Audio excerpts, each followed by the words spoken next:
Bismillahirrahmanirrahim. Assalamualaikum warahmatullahi wabarakatuh. Alhamdulillah rabbil alamin wassalatu wassalamu ala rasulil amin wa ala alihi wa sahbihi ajma'in amma ba'. Apa khabar sidang penonton sekalian? Salam Ramadan al-Mubarak. Sedar tak sedar hari ini dah 10 Ramadan tuan-tuan dan puan rahmat Allah SWT. Mudah-mudahan prestasi Ramadan kita, tadarus, tarawih, buka puasa, sahur, gunakan kesempatan ini sungguh-sungguh berdoa kepada Allah Subhanahu Wa Taala. Mudah-mudahan akhir Ramadan dapat pengampunan, dapat rahmat dan kita dapat takwa daripada Allah Subhanahu Wa Taala insya-Allah. Ada bersama saya Hafiz Halim dalam Majlis Ayah. Majlis Ayah ini ayah pemimpin masuk syurga sekeluarga yang dibawakan oleh Lembaga Zakat Selangor. Kongsi rezeki dengan zakat, keberkatan rezeki, nikmat dikongsi tunai zakat anda di Lembaga Zakat Selangor. Saudara penonton sekalian, topik yang kita akan bincangkan hari ini iaitu kita akan bawakan pada surah As-Sajdah ayat yang ke-10 yang berkaitan ayah uruslah persoalan anak. Saudara penonton sekalian, anak-anak merupakan fitrahnya tak lari daripada suka bertanya. Dia tambah daripada bermula daripada kecil sampailah ke remaja ataupun dewasa. Dan pastinya ianya merupakan satu fitrah proses pembelajaran untuk mereka membesar. Cuma kadang-kadang kita akan lihat anak-anak ni suka bertanya tak berkesudahan sampailah ibu bapa tertekan. Waktu ayah ibu tengah sibuk itulah dia suka tanya. Dan ini kadang-kadang telah memberi implikasi yang sebaliknya. Ayah ibu marah. Kenapa banyak tanya tak habis-habis? Nah, pada hari ini kita akan lihat bagaimana Al-Quran memberi panduan menulis surah As-Sajdah ayat yang ke-10. Apakah panduan Al-Quran yang pertama? Dan kalau nak jawab, bagaimana kaedahnya? Kalau tak jawab, apa pula implikasinya? InsyaAllah bersama-sama saya pada petang ini, saya perkenalkan yang berbahagia Dr. Abdul Latif Abdul Razak. Beliau merupakan Head Department of Fundamental and Interdisciplinary Studies, FIDS, Kuliah of IRKHS IIUM. Apa khabar doktor? Baik, Alhamdulillah, terima kasih. 10 Ramadan, okey doktor? Alhamdulillah. Sehat seadanya. Moga terus istiqamah. InsyaAllah. Okey, terima kasih doktor. Selanjutnya yang berbahagia Ustaz Aiman Ridwan bin Muhammad Ramlan. Beliau merupakan Johan Qari Tilawah Al-Quran Peringkat Negeri Perak 2022. Apa khabar Ustaz? Baik. Alhamdulillah, sihat Ustaz ya, anak muda hari ini. Okey, terima kasih. Baik, saudara sekalian, tanpa membuang masa, sama-sama kita akan melihat bagaimana panduan Al-Quran menerusi surah As-Sajdah. Kita akan baca bermula daripada ayat yang ke-9 hingga ke-11. Ustaz Aiman, dipersilakan.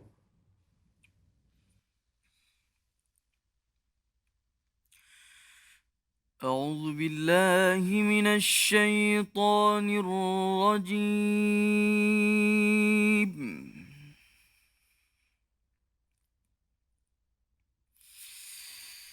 وقالوا أإذا ضللنا في الأرض أإنا لفي خلق جديد بل هم بلقاء ربهم كافرون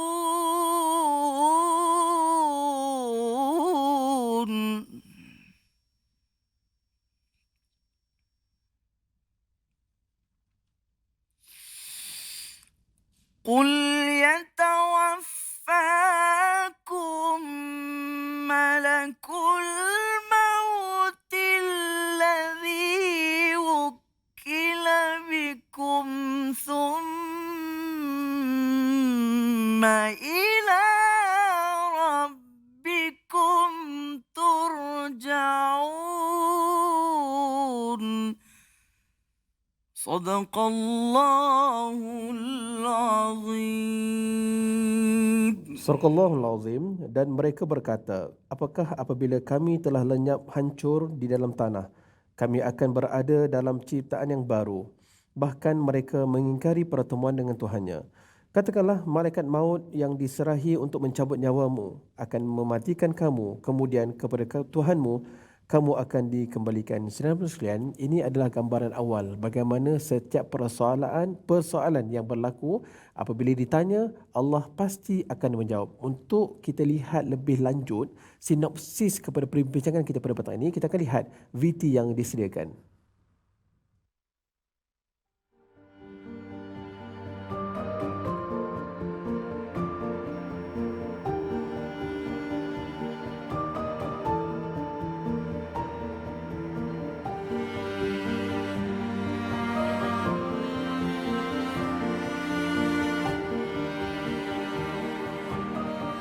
Dalam sudut anak-anak, pada saya sekarang ni saya umur 51, di mana anak saya selama 4 orang yang masih hidup, dan yang sulung 24, dan yang bongsu umur 16, di mana memandangkan anak saya ni dia tak ada lelaki, jadi semua perempuan. Jadi bila perempuan ni, mungkin sudut pandangan saya lebih kepada arah anak-anak perempuan lah.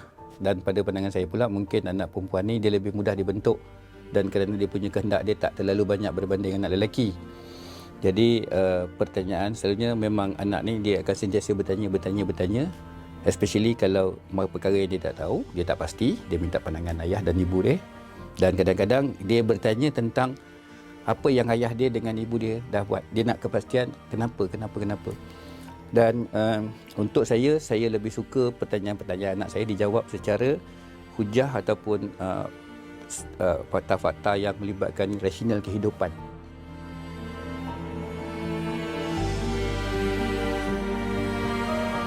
Jadi pada saya, susunan hidup tu dia kena ada jelas matlamat, dan dia kena ada apa dia panggil, contohnya macam bila ada matlamat dia kena ada rukun. Sebab tu saya suka, kalau siapa yang pernah follow saya di Facebook atau media sosial, saya cerita setiap perkara kena ada rukun. Saya suka anak saya faham pasal SOP ataupun rukun ataupun checklist satu-satu perkara.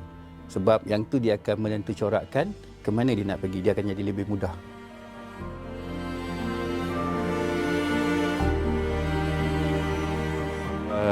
Pada saya, term ni dia kadang-kadang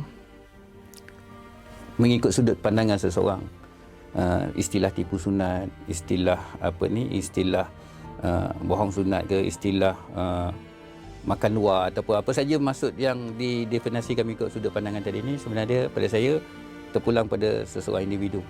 Tapi pada saya, istilah tipu sunat untuk saya okey je dengan term tu, tapi untuk saya lebih suka gunakan term bagaimana kita nak memahamkan anak-anak mengikut apa yang Allah dah guidekan, dan patah balik juga kepada apa rukun dia, apa dia punya pro and con setiap pilihan yang ada, dan apa dia punya jawapan yang terbaik.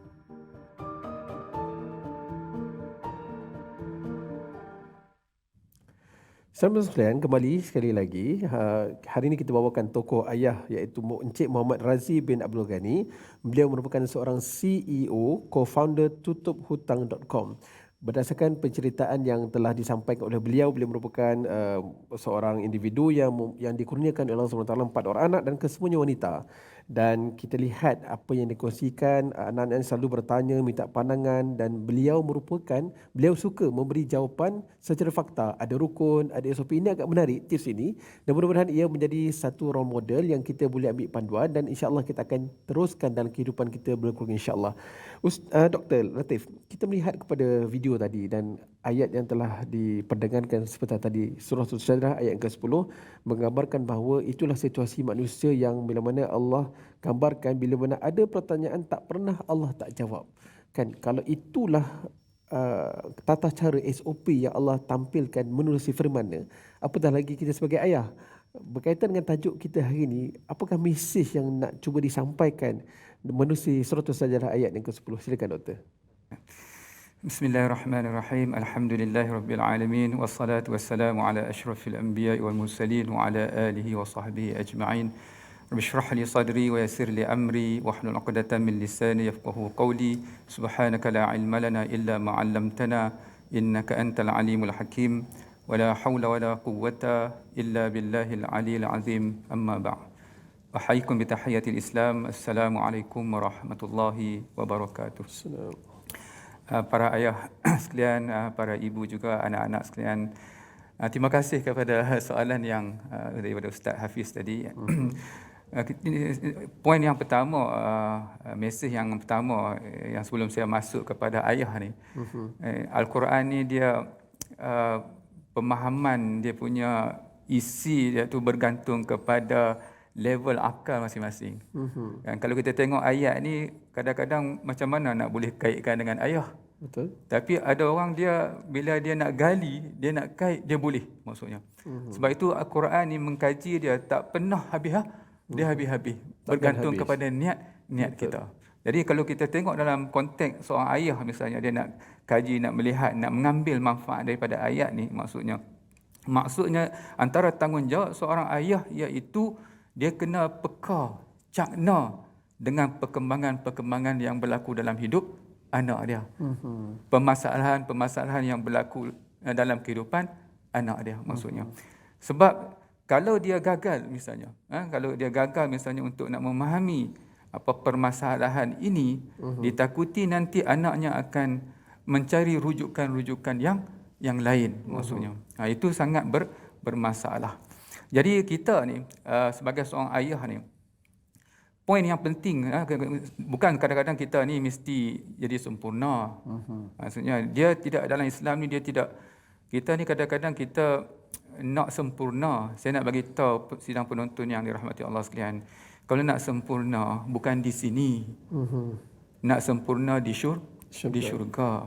Apa yang penting dalam hidup kita iaitu kita cuba berusaha menjadi ayah yang terbaik. Anak kita ni yang dia harapkan adalah kasih sayang. Bila ayah dia boleh dengar, ayah dia boleh tadahkan telinga mendengar, walaupun kadang-kadang tidak perlu memberi jawapan yang tuntas misalnya, tapi cukup untuk nak menggambarkan bahawasanya dia adalah seorang ayah yang penyayang, yang mengambil berat, maksudnya. This is about love. Ini tentang cinta. Cinta itu apa? Cinta adalah tentang memberi. Love is about giving your time, giving your heart, giving your eyes, giving your ear. Maksudnya apa? Untuk nak sampaikan mesej kepada anak-anak, I'm here to help you and together with you. Aku di sini untuk membantu bersama untuk kita sampai kepada Allah Subhanahu wa taala. Itu yang antara mesej yang boleh kita ambil daripada ayat tadi. Maknanya doktor, kalau kita lihat dari segi perspektif Quran ini beritahu bahawa mengurus persoalan itu sangat penting. Kan, sebab kita nak meletakkan bahawa anak-anak itu menjadikan ibu bapa lah sebagai tempat rujukan, bukan tempat orang lain. Tapi dalam konteks hari ini kita tengok ayah sibuk. Kan? Ya, betul. Mak sibuk. Bangun tidur pukul 5. Kan, siap-siap nak pergi sarapan, solat subuh jemaah cantik. Kemudian dah pergi kerja pukul 7.30, tayar bergolek keluar. Anak tak sempat nak tanya. Kan, kalau kita lihat hari ini sosial media bersepah-sepah, boleh tanya pakcik Google, kan, macam-macam aplikasi yang boleh digunakan untuk mencari jawapan. Betul. Dan kalau kita lihat situasi ini doktor, kalau ibu bapa tak mengambil berat perhatian, apakah kesan yang lebih besar terhadap anak atau keluarga itu sendiri? Silakan doktor. Bila bercakap tentang, saya sentuh dah sikit, maksudnya bila seorang ibu ataupun seorang ayah ni, terutama yang kita majlis ayah ni, bila dia gagal untuk memberi harapan ataupun nak menyatakan dia itu bersama anak tadi, maka anak ini akan mencari rujukan-rujukan yang lain, maksudnya. Kita takut kadang-kadang anak ni dia dah ada satu impression dalam diri dia ada harapan dah, dan dia mencari sesuatu yang memenuhi harapan dia. Kan? Dia bukan mencari sesuatu yang boleh menyelesaikan masalah dia ataupun yang benar, tetapi dia dah ada dalam diri dia apa yang dia harapkan. Akhirnya mungkin apa yang dia dapat itu bukan jawapan yang sepatutnya, yang menyelesaikan masalahnya, yang hakikat masalahnya. Dia mungkin membawa kepada masalah-masalah yang lain, yang akhirnya yang masalah yang kecil akhirnya menjadi semakin besar, maksudnya. Dan satu lagi, maksudnya kita ni seorang ayah ni, sepatutnya kita ni merupakan rujukan yang terawal untuk anak-anak, maksudnya. Rujukan yang terawal untuk anak, guru yang terawal di samping seorang ibu. Maksudnya kalau boleh kita dulu yang menjadi harapan anak-anak. Bila anak-anak ada masalah, sepatutnya the first reference adalah ibu dan ayah dia, maksudnya. Tapi kalau misalnya ada masalah dengan ibu dan ayah, maksudnya itu bila the starting point is problematic, maksudnya bila permulaan dah ada masalah, takut nanti bila dia keluar di sana ramai yang nak menunggunya, tapi yang menunggunya itu bukan memberi kebaikan tetapi meruntuhkan dan terus merosakkan. Ini sangat bahaya. Sebab itu penting kita, sebab kita jadi ibu dan ayah ni, kita jangan ingat, maksudnya boleh jadi macam tu saja. Sebab itu bila kita aku terima nikahnya tu, maksudnya kita bukan terima isteri tu waktu tu je. Dia maksudnya kita kena faham dah the consequence dia. Maksudnya nanti akan ada anak. Nanti aku kena didik anak, kena jaga anak, maksudnya kena urus anak, dan semua ini akan ditanya oleh Allah Subhanahu wa Taala.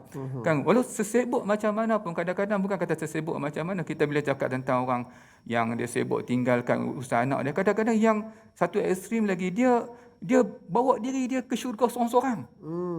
Kan, maksudnya dia boleh pergi masjid, dia boleh pergi ngaji, tapi anak isteri dia biarkan, maksudnya. Nanti bila dia nak masuk syurga, sebab anak-anak ni duduk di bawah tanggungjawab seorang ayah, anak-anak ni akan tarik kaki ayah dia. Kan? Kata ditakdirkan lepas hisab ayah nak masuk syurga, anak-anak kata, ayah tak boleh ya, tak boleh. Sama ada kita bersama di sana ayah ataupun bersama di sini, maksudnya. Sebab kami duduk di bawah tanggungjawab ayah. Macam mana ayah boleh abaikan, maksudnya. Sebab itu kita jangan ingat, maksudnya don't be, orang kata jangan jadi selfish. Kalau kita nak kebaikan, kita mesti membawa satu bahtera kita, keluarga kita, anak-anak kita bersama. Kalau tidak, dia akan timbul masalah. Sebab apa?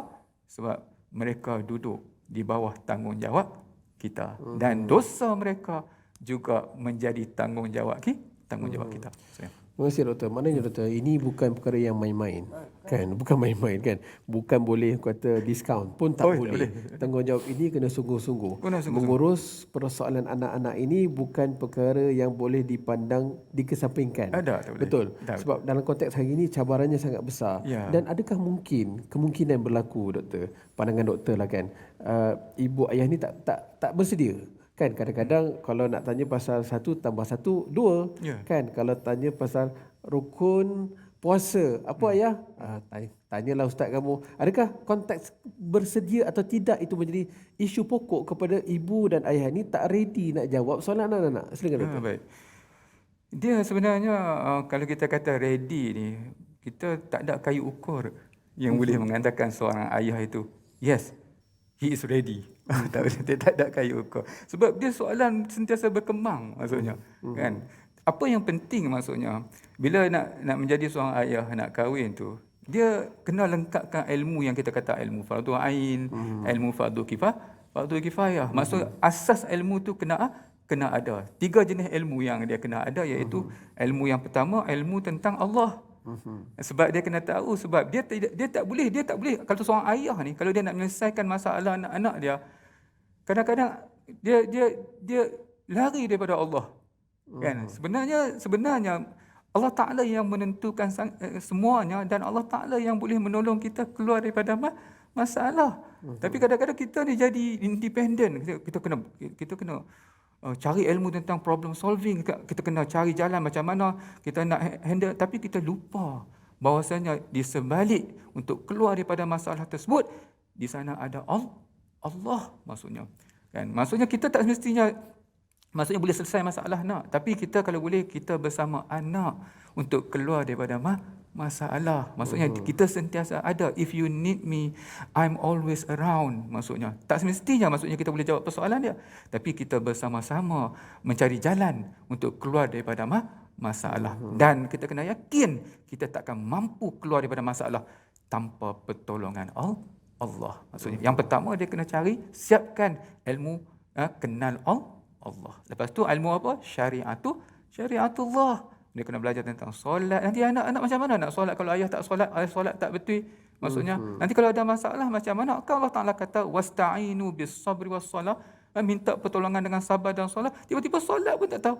Kan? Jadi anak tengok macam mana ayah solat pun tak betul, cik lagi tak betul.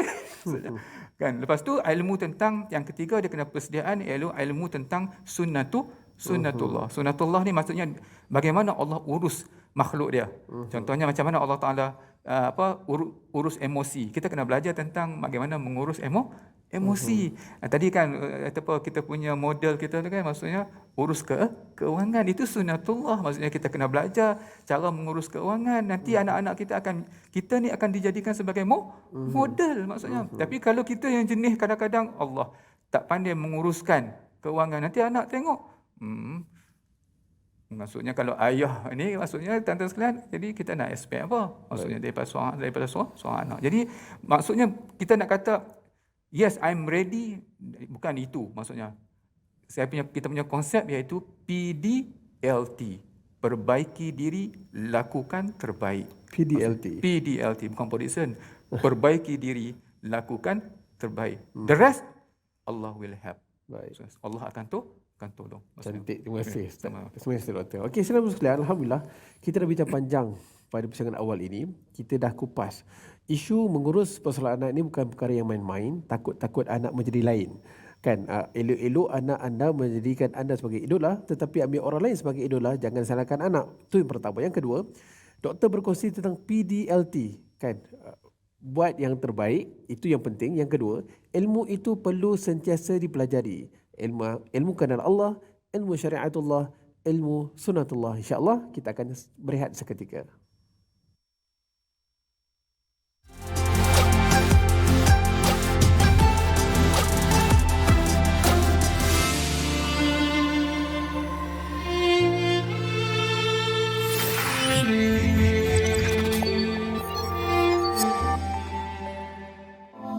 Astaghfirullah Rabbal baraya.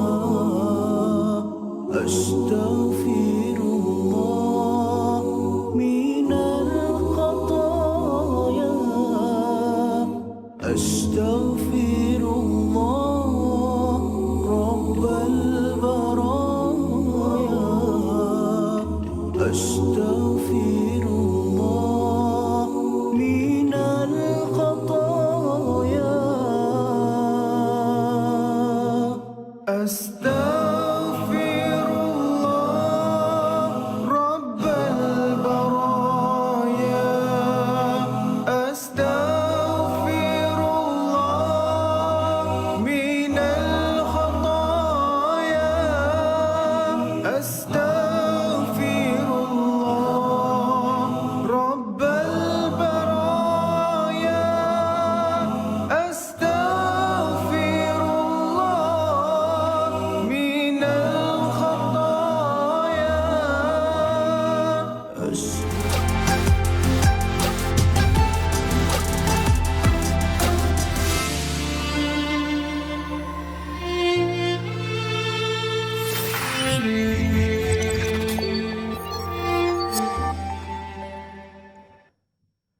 Alhamdulillah bertemu kembali dalam majlis ayah pemimpin masuk syurga sekeluarga yang dibawakan oleh Lembaga Zakat Selangor. Kongsi rezeki dengan zakat, keberkatan rezeki, nikmat dikongsi, tunai zakat anda di Lembaga Zakat Selangor. Alhamdulillah pada persiapan pertama kita dah bincang panjang tentang isu bagaimana nak mengurus persoalan anak, dan pada persiapan kedua kita akan lihat pelakat ini. Formula perjuangan ayah masuk syurga sekeluarga. Kalau dalam konteks tajuk hari ini kita akan lihat bagaimana Al-Quran memberi solusi. Yang pertama adalah Al-Quran dan keyakinan. Ini yang sepatutnya si ayah, si ibu membina keyakinan menerusi Al-Quran. Itu yang pertama. Yang kedua, bila mana kita cakap soal konteks persoalan ini, yang wajibnya adalah fardu ain dan akidah kita kepada Allah SWT. Kalau kita nak anak kita sungguh-sungguh jadikan kita sebagai model, kita akan lihat konteks yang pertama, akidah. Surah Sajarah ini surah yang ke-32 ayat yang ke-12, peranan ayah memupuk iman ahli keluarga sehingga benar-benar terlihat keyakinan terhadap kebenaran Al-Quran, kekuasaan dan kebesaran Allah SWT serta yakin terhadap hari kebahagiaan. InsyaAllah mudah-mudahan ini merupakan model yang kita akan perkasakan, kita akan aplikasikan dalam rumah tangga kita insyaAllah. Baik, saudara sekalian, kita akan terus lagi, kita akan melihat bagaimana Al-Quran memberi panduan untuk perbincangan kita pada petang ini menerusi surah Yusuf ayat yang ke-4 hingga ayat yang ke-5. Ustaz Aiman, silakan. أعوذ بالله من الشيطان الرجيم.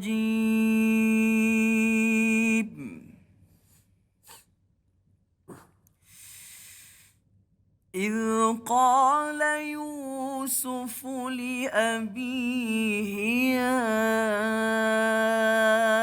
أبت إني رأيت 11 كوكبا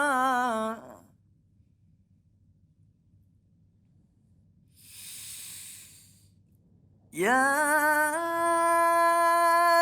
أبت إني رأيت 11 كوكبا والشمس والقمر رأيتهم لي ساجدين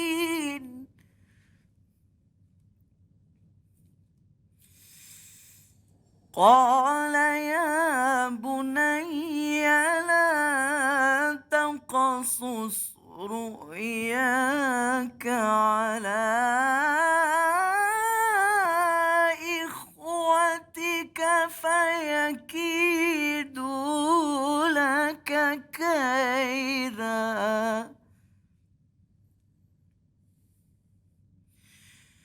إن الشيطان للإنسان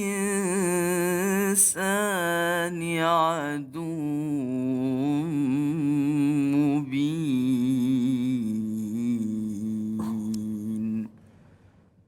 صدق الله العظيم. Ingatlah ketika Yusuf berkata kepada ayahnya, "Wahai ayahku, sesungguhnya aku bermimpi melihat 11 bintang, matahari dan bulan. Aku melihat semuanya bersujud kepadaku." Dia ayahnya berkata, "Wahai anakku, janganlah engkau menceritakan mimpimu kepada saudara-saudaramu. Mereka akan membuat tipu daya untuk membinasakanmu. Sesungguhnya syaitan itu musuh yang jelas bagi manusia." Doktor, melihat kepada firman Allah Subhanahu Wa Taala ini, ia menggambarkan bahawa satu situasi di mana bila mana Nabi Yusuf bertanya kepada ayahandanya tentang mimpi. Kan, mimpi ini satu perkara yang luar biasa, luar jangka, yang kadang-kadang kalau kita anak tanya pun, "Ayah, semalam saya mimpi ini." Kau ni mengarut je kan. Tetapi ini merupakan satu situasi, satu contoh, satu model yang mana Nabi Ibrahim menguruskan anaknya kan, macam mana Nabi menjawab supaya senang, supaya lebih tenang, jawapannya tuntas, dan bila mana soalan-soalan rujangka, inilah teknik yang sepatutnya digunakan. Silakan doktor. Ya, baik. Jadi sidang penonton yang dirahmati Allah sekalian, Ustaz, maksudnya. Jadi yang penting sekarang ni, yang penting kalau kita tengok daripada kisah Nabi Yakub tadi dengan menguruskan soalan anak dia daripada Nabi Yusuf ni, maksudnya. Ini dia mimpi saja macam Ustaz katakan, mimpi saja maksudnya. Tapi apa saja yang berlega dalam sekitar kehidupan anak tu, maksudnya kita tidak boleh ambil mudah, maksudnya. Tidak boleh ambil mudah, dan kita tidak boleh tinggalkan anak kita untuk menyelesaikan masalah ini bersendirian. Sebab kita tak tahu, maksudnya, dia punya kemampuan, maksudnya. Apa yang terzahir di mata dia, yang dia nampak benar, belum pasti itu benar, maksudnya. Apatah lagi dengan disebut di sini peranan syaitan, maksudnya. Peranan syaitan. Syaitan dia akan menunggu ruang, maksudnya. Kalau kita gagal, kita buka ruang, maka syaitan tak akan lepaskan. Kalau kita tengok ni sidang penonton yang dirahmati Allah sekalian, Ustaz Hafiz sekalian, maksudnya bila kan Nabi Yakub kan, Nabi Yakub sebut kan, maksudnya kamu jangan cerita, kamu jangan cerita kepada abang-abang kamu, kan, nanti takut nanti syaitan akan mengambil kesempatan. Tuan-tuan dan puan yang dirahmati Allah sekalian, dan Nabi Yakub bagi tahu, aku takut nanti kamu bawa Nabi Yusuf ini dan kamu tinggalkan, nanti dimakan serigala. Syaitan terus ambil poin tu, dan dia memberi inspirasi kepada abang-abang ni, buat seperti mana yang diungkapkan oleh Nabi Yakub tadi. Maksudnya. Sebab itu kita kalau seorang ayah misalnya, kalau kita tidak tahu, misalnya kita tak perlu memberi jawapan yang kita rasa takut jawapan itu tidak betul, menipu dan sebagainya. Elok kita membawa anak-anak kita ini bersama keluar daripada masalah dengan memberi jalan ataupun rujukan, maksudnya. Kan, ayah minta maaf nak, dalam bab ni ayah bukan bidang ayah. Ayah tak tahu. Tapi ayah tahu seseorang yang anak boleh rujuk maksudnya. Kalau anak tak sibuk, mungkin ayah boleh bantu maksudnya untuk selesaikan persoalan ini maksudnya. Maksud dalam arti kata dia tidak tinggalkan anaknya itu bersendirian untuk menyelesaikan masalah. Sebab apa? Sebab ada musang ataupun singa yang nak menunggu anaknya. Jika dia biarkan itu maksudnya. Baik, terima kasih doktor. Minta maaf doktor, tadi saya secara sebut Nabi Ibrahim, Nabi Yaakob alaihissalam. Okey, minta maaf. Okey, Ustaz Aiman, seorang mahasiswa Johan Qari peringkat tilawah Quran peringkat negeri Perak 2022. Pastinya dalam kesibukan membuat persiapan untuk pertandingan peringkat kebangsaan. Ada juga kawan-kawan yang datang kata, Aiman boleh tak minta tolong ajar, kan aku tengah sibuk ni, belajar lagi, jadual harian lagi, persiapan nak pertandingan lagi. Bagaimana Aiman menguruskan situasi ini supaya boleh juga menyantuni kawan-kawan yang nak belajar taranum? Silakan. Okay, terima kasih. Jadi saya soalan tu soalan yang selalu orang tanya, family soalan. Okey. Jadi kat sini saya pointkan tentang pengurusan masa lah, kan. Pengurusan masa yang sangat orang kata sangat teratur lah. Maknanya bila kita semakin meningkat tu, maksudnya kita semakin busy, semakin kita kena disiplin dari segi masa. Jadi kat situ macam mungkin saya boleh buat satu kelas untuk kawan-kawan, kan. Satu kelas mungkin di waktu yang lapang lah. Bohonglah kalau kita tak ada waktu yang lapang. Mesti ada juga, walaupun sikit, kan. Jadi selalunya waktu malam lah. Waktu malam lepas isyak, kan. Jadi kalau waktu siang tu mungkin kita sibuk dengan kita punya kerjaya dan macam tadilah persediaan dan sebagainya. Jadi waktu malam tu insya-Allah kita free, dan orang kata waktu malam ni memang kadang orang nak berehat, kan. Tapi selalunya berehat tu pukul 11 lah ke atas. Jadi sebelum pukul 11 tu sesuai lah kalau kita nak buat kelas ke ataupun kelas tambahan ke, nak bermain gadget ke, kan. Walaupun kalau tak berjumpa dengan kawan pun, kadang selalu kawan tanya dalam WhatsApp, nak belajar apa semua. Kadang kita bagi voice note, macam tu lah. Menginspirasikan Saiman untuk bertaranum ni? Inspirasi kan. Jadi inspirasi kan guru saya lah kot. Guru saya, dan saya memang minat lah daripada saya peringkat sekolah menengah lah. Banyaklah guru-guru Al-Quran saya yang orang kata mendorong saya. Ibu bapa pun saya antara yang mendorong. Dulu masa saya kecil dulu, masa pertandingan di sekolah-sekolah di peringkat kebangsaan, saya duduk di Perak. Jadi pertandingan di Selangor, ayah sanggup sewa kereta sebab saya tak ada kereta. Ayah sanggup sewa kereta pergi ke pertandingan. Itu satu pengorbanan yang besar lah. Macam doktor cakap tadi, kan. Ayah tu kena ada supportive, kena selalu ada dengan anak-anak. Itulah. Jadi antara inspirasi saya, guru-guru saya memanglah, dan ayah saya yang, maksudnya ayah dan ibu saya yang mendorong saya. Itu antara inspirasi yang besar sebenarnya. Terima kasih Ustaz Aiman. Maknanya inilah satu role model yang real, ya doktor, role model real yang benar.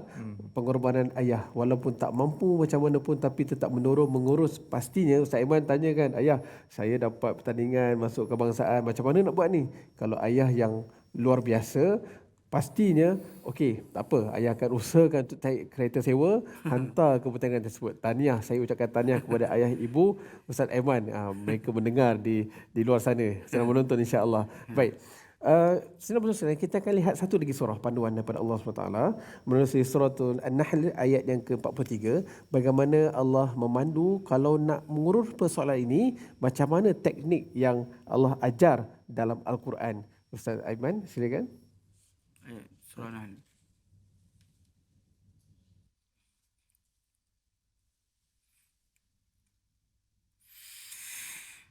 أعوذ بالله من الشيطان الرجيم.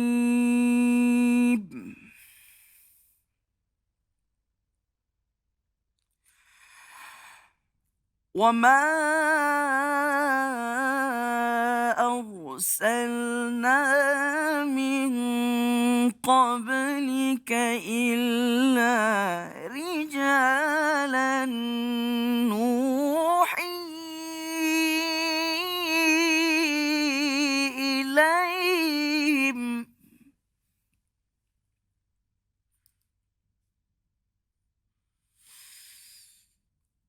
فاسألوا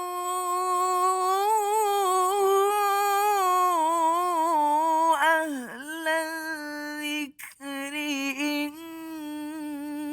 كنتم لا تعلمون صدق الله العظيم. Dan kami tidak mengutuskan sebelum engkau, wahai Muhammad, melainkan lelaki yang kami sampaikan wahyu kepada mereka. Maka bertanyalah kepada orang yang mempunyai pengetahuan jika kamu tidak mengetahui. Doktor, firman Allah Subhanahu Wa Taala ini menggambarkan bahawa fasalu ahla dzikri in kuntum la ta'lamun. Inilah model yang terbaik. Kalau tak tahu, ialah kita sebagai manusia biasa tak semua kita tahu. Tadi perbincangan awal tadi, anak-anak akan tanya macam-macam dan soalan ini sentiasa berkembang. Dan inilah model yang Allah bagi. Secara realitinya, bagaimana kita nak usahakan sungguh-sungguh supaya rumah tangga yang dibina ini, ayah pula peranan sebagai yang menjaga steering, yang menjaga pemanduan kereta dan rumah tangga ini, bagaimana kaedahnya? Silakan doktor. Baik. Tapi kita akan kait juga dengan apa tadi dengan apa bila model kita bercakap tadi ditanya tentang boleh kita menipu dan sebagainya kan. Maksudnya bolehkah kita menipu anak-anak kan? Maksudnya anak-anak kan tahu sangat. Tipu sunat dah. Tipu sunat. Jadi saya nak kita kaitkan sekali maksudnya dengan soalan ni maksudnya. Dia macam ni. Kita ni yang pertama kita hukum menipu ni, hukum original hukum dia iaitu haram. Maksudnya haram, maksudnya tak boleh. Dengan siapa pun tak boleh maksudnya.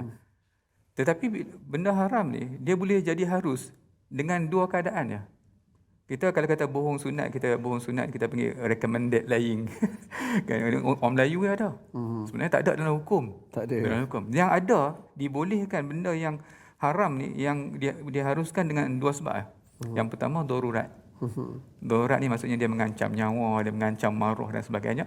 Maksudnya darurat. Bila darurat, ad-darurah tubihul mahdhurat. Darurat mengharuskan yang haram. Maksudnya itu boleh darurat. Yang kedua, prinsip akhafud dararain, the lesser of two harm. Maksudnya bertembung dua kemudaratan. Ni mudarat. Kita tak ada pilihan. No third choice, tak ada pilihan yang ketiga. Kita ada dua pilihan je. Maka kita dibenarkan memilih mudarat yang kecil untuk menghalang daripada mudarat yang besar. Boleh maksudnya dalam arti kata. Kalau nak bohong, kalau aku tak bohong, nanti mudarat yang lebih besar akan berlaku. Maka terpaksa aku bohong untuk menghalang kemudaratan yang lebih besar maksudnya. Susah nak bagi contoh. Tapi bila kena baru tahu. Kan? Maksudnya bila nanti kan maksudnya. Jadi dia macam ni. Dia kalau berbohong ni sampai satu masa nanti anak akan tahu juga. Bila anak akan tahu, maka dia hilang habis dia punya trust kepada anak ni. Maksudnya hormat hilang. Kita punya value kan, kita punya bina kan, bina. Tiba-tiba sekali kita salah, runtuh habis kepercayaan yang dibina sekian lama. Sebab tu kita kalau boleh elakkan, maksudnya kalau seberapa boleh, maksudnya jangan berbohong. Dan satu lagi, bohong ni alamat munafik. Maksudnya kita nak ajar anak jadi macam mana ni? Maksudnya kan nak jadi anak yang baik ataupun nak ajar anak berbohong maksudnya. Dan satu lagi saya nak bagi tahu, ni penting. Sebenarnya bila kita bercakap benar, selepas kita bercakap benar, maksudnya kita serahkan urusan kepada Allah. Dan pastinya Allah takkan suka kita berbohong. Dan Allah Ta'ala akan uruskan. Bila kita serah urusan kita kepada Allah, Allah Ta'ala pasti takkan tinggalkan. Dia akan bantu kita menyelesaikan masalah kita, menguruskan masalah kita dengan anak-anak kita. Bagaimana kita nak mendapat keredaan Allah? Bagaimana kita nak Allah Ta'ala nak tolong kita? Kalau kita mengajar sesuatu, melakukan sesuatu yang tidak disukai oleh Allah Subhanahu wa Ta'ala. Kita rasa aku okey kak ni, pandai kak.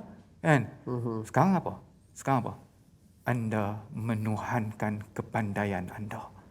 Anda menuhankan ilmu anda. Maksudnya dah berlaku syirik di situ. Sepatutnya kita keluar daripada masalah dengan pertolongan Allah, bukannya melakukan sesuatu yang dia murkai Allah. Maksudnya. Okey, baik. Terima kasih doktor. Alhamdulillah doktor, kita dah sampai penghujung. Kan macam-macam kita dah bincang tentang bagaimana tata cara menguruskan persoalan. Mudah-mudahan Saudara sekalian, kita dapat kata kunci utama, sungguh-sungguh urus anak. Jangan main-main, benda ini sangat serius. Apatah kita gunakan kesempatan Ramadan untuk kita bina kembali kepercayaan, idolakan diri anda kepada anak-anak insya-Allah. Doktor, untuk akhirnya kita baca doa, mudah-mudahan Allah berkati perbincangan kita pada petang ini. Silakan doktor. Doktor baca doa ya.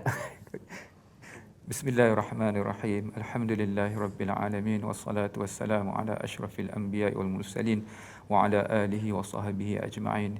Ya Allah, ya Rahman, ya Rahim, ampunilah dosa-dosa kami, ya Allah. Ampunilah dosa kedua ibu bapa kami, ya Allah. Guru-guru kami, ya Allah. Muslimin muslimat keseluruhannya, ya Allah. Ya Allah, bantulah kami untuk menjadi ayah, ibu, anak-anak yang baik, ya Allah. Bantulah kami, ya Allah. Kami manusia lemah, ya Allah. Kami tidak boleh bergantung semata-mata kepada diri kami, ya Allah. Kami hanya bergantung kepadamu, ya Allah. Jangan tinggalkan kami, ya Allah. Jangan tinggalkan kami untuk menguruskan anak-anak kami sendirian, ya Allah. Kami tak mampu, ya Allah. Bantulah kami, ya Allah. Bantulah kami, ya Allah. La haula wa la quwwata illa billah. Tidak ada daya dan upaya melainkan semua daripada Engkau, ya Allah. Ya Allah, ya Rahman, ya Rahim. Terima kasih Allah atas segala nikmat yang Kau berikan. Terima kasih, ya Allah, kerana memberikan anak kami anak-anak yang baik, ya Allah. Terima kasih, ya Allah, atas segala nikmat dan keberkatan yang Kau berikan kepada kami, ya Allah. Terima kasih, ya Allah. Terima kasih, ya Allah. Rabbana atina fid dunya hasanah wa fil akhirati hasanah wa qina adzaban nar. Wa sallallahu ala sayyidina Muhammadin wa ala alihi wa sahbihi ajma'in. Walhamdulillahi rabbil alamin. Taqabbalallahu minkum. Terima kasih Ustaz Aiman, terima kasih doktor atas perbincangan kita pada petang ini. Alhamdulillah, senang dah berakhir, dah sampai penghujung. Pastikan siap siagakan diri anda. Pertama, sungguh-sungguh kanan Allah, persiapkan ilmu syariatullah, persiapkan lagi sungguh-sungguh sunatullah. Mudah-mudahan rahmat Allah sentiasa dilimpahikan ke atas keluarga kita. InsyaAllah, salam Ramadan al-Mubarak. Moga-moga kita sentiasa mendapat keberkatan, keampunan dan rahmat Allah Subhanahu wa taala insya-Allah. Assalamualaikum warahmatullahi wabarakatuh. أستغفر الله رب البرايا